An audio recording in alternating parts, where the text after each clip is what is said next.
Bismillahirrahmanirrahim. Assalamualaikum warahmatullahi wabarakatuh dan salam sejahtera kepada seluruh rakyat Malaysia yang dikasihi sekalian. Esok, seluruh umat Islam, baik di Malaysia maupun di seluruh dunia akan menyambut bulan Ramadan. Ketibaan Ramadan pada tahun ini sudah tentu amat dinanti-nantikan oleh rakyat di negara kita. Tahun ini adalah tahun kedua Ramadan disambut dalam suasana negara masih dibayangi penularan COVID-19. Namun, sambutan Ramadan tahun ini dilihat sedikit berbeza kerana terdapat beberapa kelonggaran yang diberikan oleh kerajaan seperti kebenaran aktiviti Bazar Ramadan, Bazar Aidilfitri, solat tarawih dan beberapa perkara lain yang telah pun diumumkan. Jika tahun lalu tidak dibenarkan solat tarawih secara berjamaah dan sebagainya, tapi tahun ini kita telah pun membenarkan dengan SOP yang lebih ketat. Walaupun aktiviti sepanjang Ramadan dibenarkan, ianya tidak bermakna kita boleh leka kerana COVID-19 tidak pernah bercuti. Data daripada Kementerian Kesihatan Malaysia KKM menunjukkan kemungkinan berlakunya gelombang keempat COVID-19. Maka kita bersama-sama perlu mematuhi SOP, apatah lagi di bulan Ramadan terdapat banyak aktiviti seperti Bazar Ramadan, majlis berbuka Moreh dan solat tarawih berjemaah. Di Malaysia, walaupun kita masih merekodkan 4 angka kes harian, iaitu di sekitar 1,000 lebih, namun perkembangan ini masih belum menunjukkan kita selamat daripada dijangkiti wabak ini. Kadar kebolehjangkitan COVID-19 atau R0 pada jangkaan mengikut kes harian pada 11 April 2021 untuk seluruh negara kembali meningkat kepada 1.06. Mengikut negeri pula, Terengganu merekodkan R0 tertinggi iaitu 1.56. Dan kita melihat perkembangan terkini COVID-19 di beberapa buah negara yang masih dalam keadaan tidak menentu dan berlakunya turun naik kes harian. Sehingga kini lebih 134.9 juta kes telah direkodkan dengan 2.918 juta kematian. Jadi kes 134.9 juta, manakala kematian 2.918 juta direkodkan di seluruh dunia. Dan kebanyakan kes dilaporkan melibatkan jangkitan dalam komuniti serta kluster. Ditambah pula dengan penemuan varian baru di beberapa buah negara seperti United Kingdom, Afrika Selatan, Nigeria dan Brazil pada hujung tahun lalu menjadi salah satu faktor berlakunya ketidaktentuan kes pada hari ini. Data terkini daripada WHO menunjukkan India merekodkan kes harian tertinggi iaitu sebanyak 152,879 kes. Diikuti Brazil 93,317 kes. Turki 52,676 kes. Perancis 43,283 kes. Manakala Itali 23,634 kes. Seperti kita baca di dalam media bahawa Perancis, Itali telah memperkenalkan semula lockdown di negara mereka.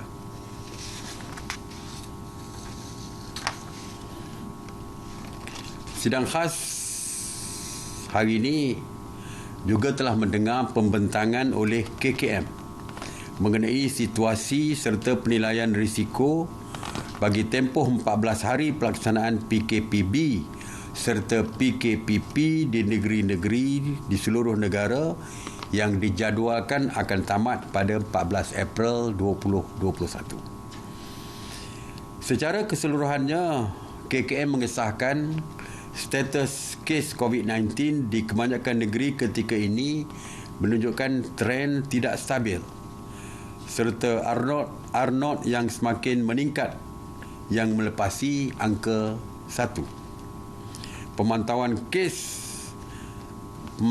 status kes COVID-19 di negeri-negeri mendapati trend penurunan iaitu Perlis, Kedah, Perak, Selangor, Negeri Sembilan, Melaka, Johor, Terengganu, Sabah. Trend turun naik yang tidak stabil iaitu di Pulau Pinang, wilayah Persekutuan Kuala Lumpur, Pahang, wilayah Persekutuan Labuan. Dan trend meningkat adalah di Kelantan dan juga Sarawak. Atas cadangan serta penilaian risiko oleh KKM, Sidang PAS membuat keputusan seperti berikut, iaitu 6 negeri atau wilayah dikekalkan status PKP bersyarat, PKPB, iaitu Selangor, zon merah masih banyak walaupun trend kes menurun. Wilayah Persekutuan Kuala Lumpur, kawasan merah dan jingga masih banyak. Johor, insiden penurunan, insiden menurun, zon merah berkurang dan zon hijau, zon kuning meningkat. Pulau Pinang, kadar insiden tinggi dan zon merah masih banyak. Kelantan, kadar insiden dan trend meningkat dengan pertambahan zon merah. Manakala Sarawak, kadar insiden meningkat dan pertambahan zon merah. Oleh itu, 6 negeri ini kekal dengan status PKPB. Manakala 10 negeri iaitu Perlis, seluruh negeri kini berada dalam zon hijau. Kedah, insiden kekal rendah, zon merah dan jingga berkurangan, kuning bertambah, kecuali PKPB di Kuala Muda yang masih zon merah. Perak, insiden kekal rendah, zon hijau bertambah dan zon merah berkurangan. Melaka, insiden kekal rendah dengan pertambahan zon kuning. Negeri Sembilan, trend menurun dengan peningkatan zon hijau kecuali daerah Seremban yang masih zon merah. Pahang, insiden tidak stabil dan zon hijau serta kuning berkurangan. Terengganu, insiden stabil dan zon hijau bertambah. Sabah, insiden kekal rendah, zon hijau berkurangan dan zon merah bertambah. Wilayah Persekutuan Putrajaya tiada zon merah, manakala wilayah Persekutuan Labuan insiden tidak stabil, terdapat 2 zon jingga dan tiada zon hijau. Oleh itu, 10 negeri dan wilayah ini terus kekal dengan status PKP pemulihan. Pengekalan dan pertukaran status PKPB dan PKPP bagi negeri-negeri ini akan berkuat kuasa mulai 15 April 2021 sehingga 28 April 2021, kecuali Sarawak yang bermula esok 13 April sehingga 26 April 2021. Walau bagaimanapun, rentas negeri masih tidak dibenarkan, kecuali bagi aktiviti pelancongan dari negeri PKPP ke negeri PKPP melalui konsep Green Travel Bubble menggunakan syarikat dan agensi pelancongan yang berdaftar dengan MOTAX, Kementerian Pelancongan. Walau bagaimanapun, rentas daerah masih dibenarkan seperti biasa, kecuali di negeri Sabah, di Sabah dan Sarawak yang masih tidak membenarkan rentas daerah di atas keputusan kerajaan masing-masing.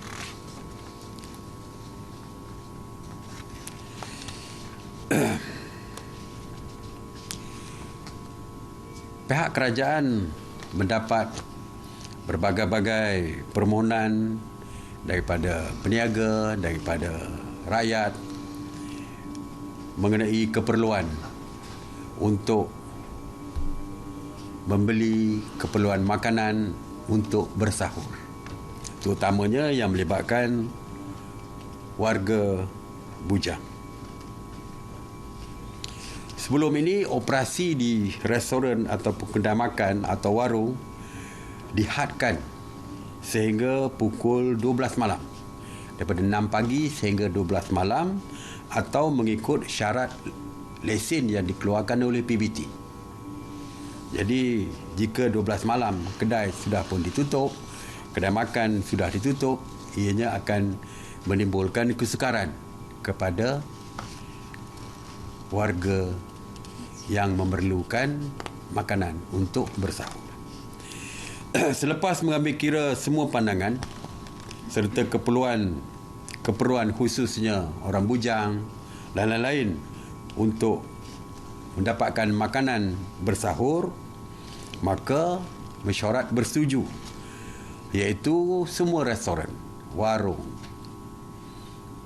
gerai, kedai makan atau coffee house di hotel, kedai makanan segera atau perkhidmatan penghantaran dibenarkan melanjutkan operasi mereka sehingga waktu sahur, sehingga selepas waktu sahur, iaitu pukul 6 pagi atau mengikut waktu yang ditetapkan oleh syarat lesen mereka.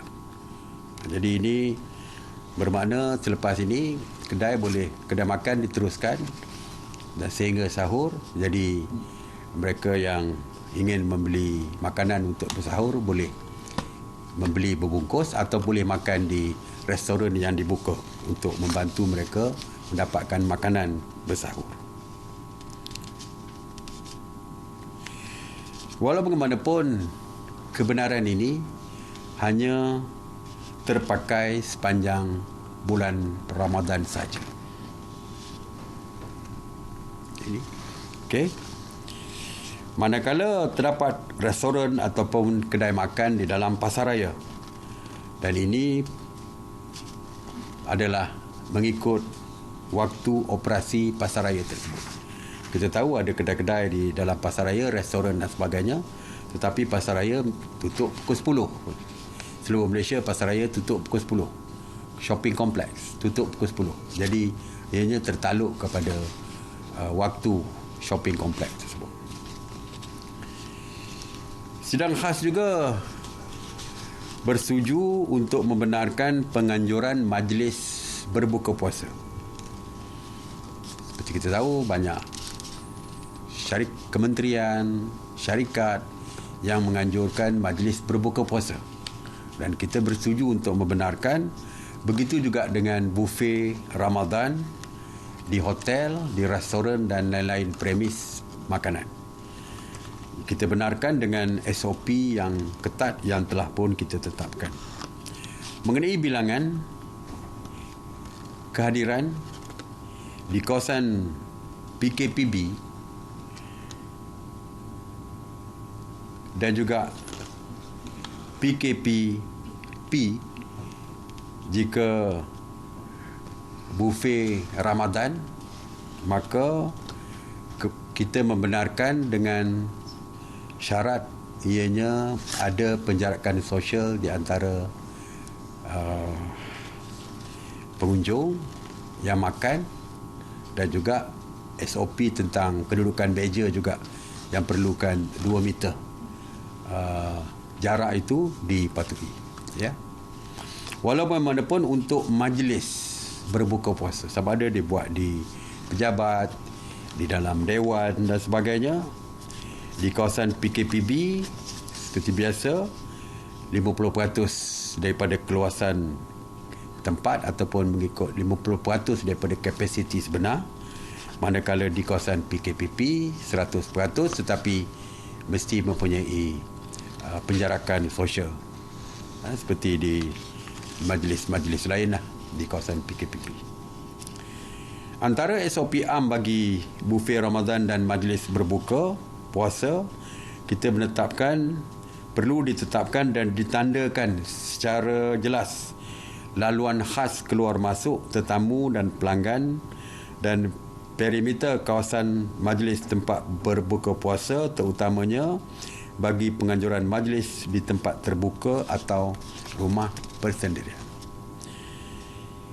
Mengenai kaunter pendaftaran hendaklah diwujudkan di pintu masuk yang bertujuan memastikan bilangan kehadiran, membuat pemeriksaan suhu badan dan mendaftarkan tetamu menggunakan aplikasi MySejahtera atau secara manual. Kalau bufet Ramadan, saya percaya sudah ada booking dan sebagainya, jadi lebih mudah untuk dikawal. Melakukan pembersihan dan disinfeksi mengikut garis panduan KKM sebelum dan selepas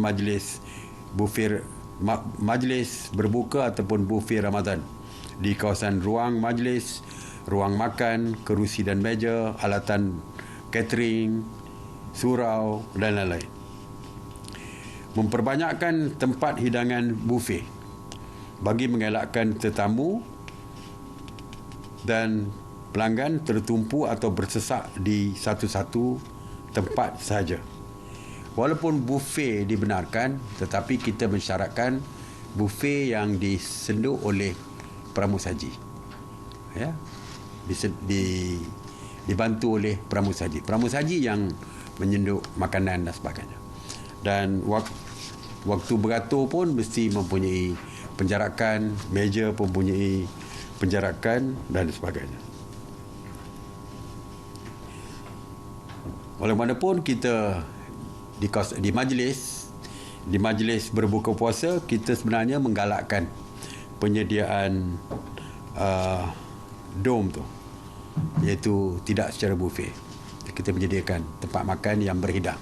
Walaupun jika bufet dilaksanakan, mesti ada pramusaji untuk menyenduk makanan dan sebagainya. Jadi ini antara perkara-perkara yang kita benarkan dan kita harap SOP ini dapat dipatuhi, ya, kerana jika melanggar SOP, tindakan akan diambil, kerana syarat kita di setiap bufet ataupun majlis berbuka puasa yang diadakan mesti disediakan pengawas untuk mengawasi perjalanan majlis tersebut.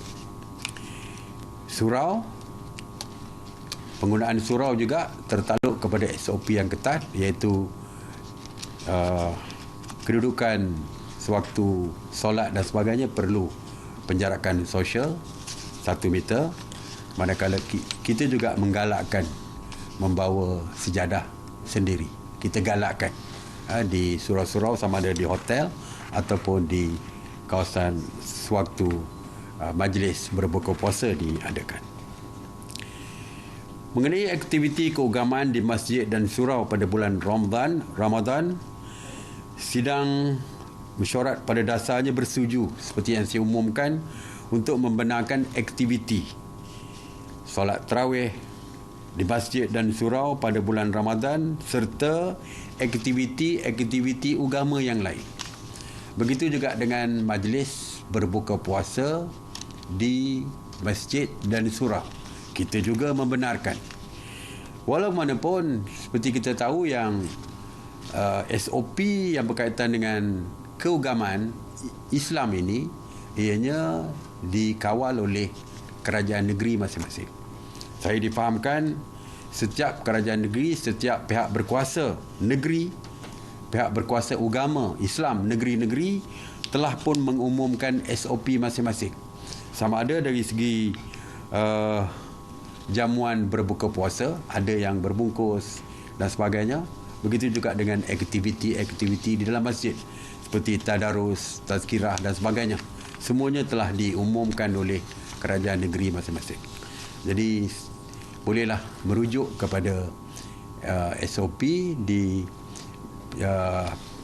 pihak berkuasa agama negeri masing-masing.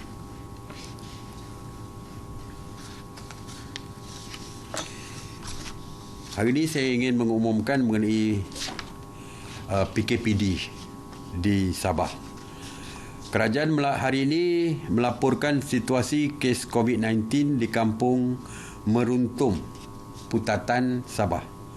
Sehingga semalam, Kementerian Kesihatan telah melaksanakan 71 ujian saringan dan daripada jumlah itu secara kumulatifnya sebanyak 5 kes positif COVID-19 direkodkan. KKM mengesahkan berlaku peningkatan kes di lokaliti ini serta terdapat 62 sampel ujian saringan yang masih menunggu keputusan.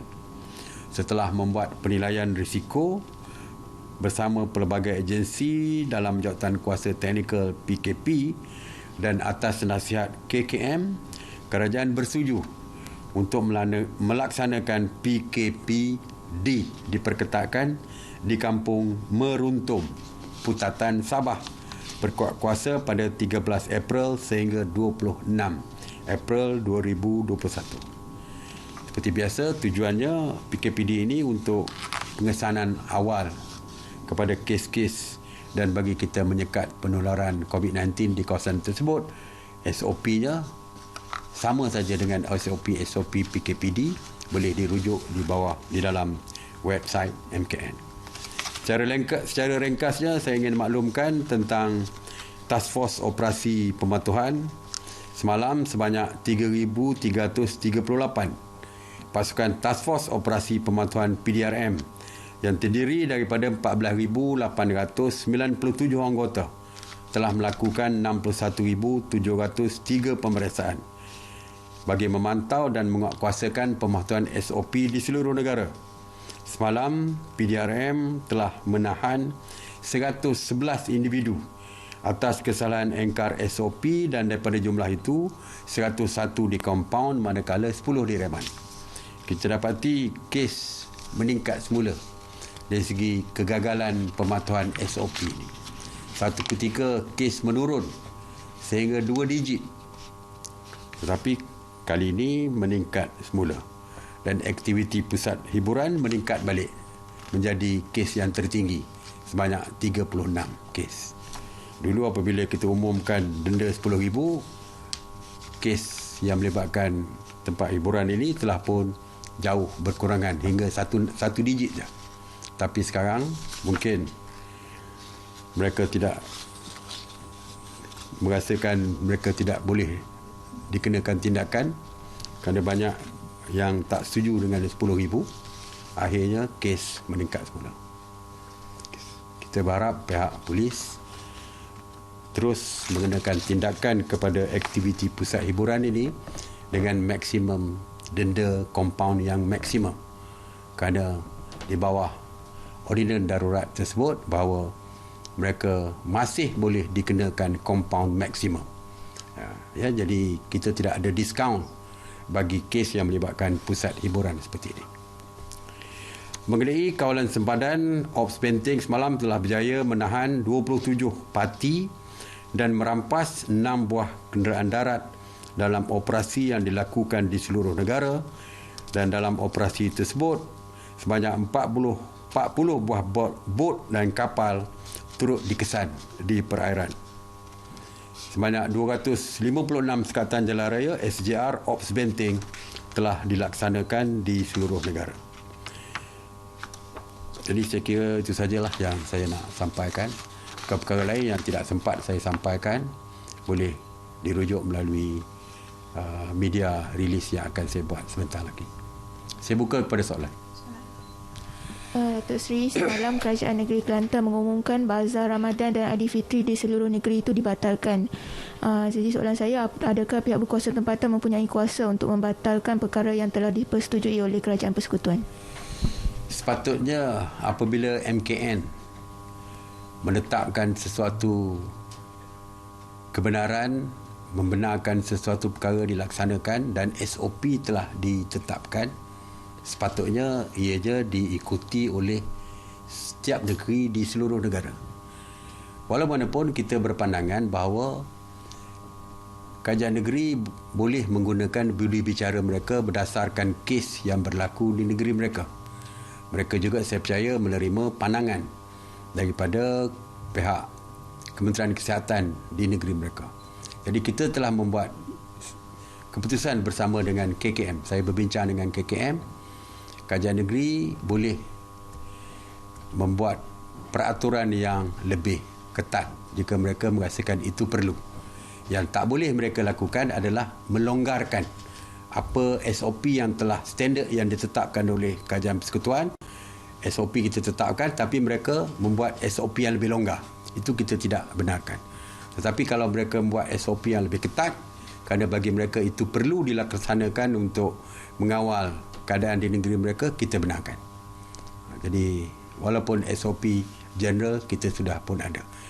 Walaupun kita mengharapkan, kita meminta supaya kajian negeri kalau boleh perlu patuh kepada SOP yang dikeluarkan oleh Kerajaan Persekutuan supaya kita boleh standardiskan setiap SOP yang dikeluarkan supaya tidak mengelirukan rakyat di negeri-negeri yang berbeza-beza seperti ini. Datuk Seri, adakah kerajaan akan mewajibkan rakyat untuk mengambil suntikan vaksin COVID-19 kepada mereka yang ingin keluar negara atau hendak merentas negeri? Bagaimana Datuk Seri melihat perkara ini? Ya. Seperti kita tahu, pengambilan vaksin ini bukan sesuatu yang diwajibkan, tetapi diberikan pilihan oleh rakyat. Walaupun kita menyeru kepada rakyat untuk kepentingan kesihatan mereka, walaupun tiada perkara ini tidak dianggap wajib dan tidak boleh dihukum kalau tidak mengambil vaksin, tetapi kita memohon kepada rakyat demi kesihatan diri dan keluarga serta masyarakat, ambillah vaksin ini. Tapi untuk keluar negara, kita tidak membincangkan lagi perkara ini, kerana kebenaran keluar negara sekalipun tertakluk kepada negara yang akan mereka pergi. Sebagai contoh, kita mendapat perkabaran sama ada ini akan dilaksanakan atau tidak. Kita mendapat perkabaran bahawa untuk musim haji ini, jika dibenarkan menunaikan musim haji, saya dipahamkan, kali ini belum diumumkan lagi, saya dipahamkan kemungkinan besar Kerajaan Arab Saudi mewajibkan mereka yang menunaikan haji perlu mengambil vaksin. Kalau itu disyaratkan, maka mungkin mereka yang ingin mengerjakan haji terpaksa mengambil vaksin terlebih dahulu. Tapi perkara ini masih lagi tiada dalam perbincangan kajian. Kita tunggulah. Kita tunggu daripada negara-negara yang berkaitan untuk membuat polisi tentang kemasukan rakyat asing ke negara mereka.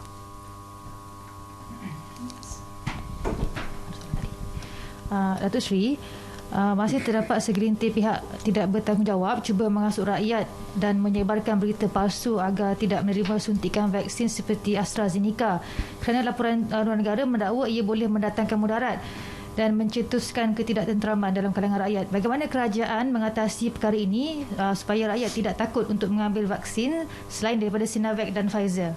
Ya, saya percaya Kementerian Sains dan Teknologi dan Kementerian Kesihatan akan memberikan penjelasan tentang perkara ini.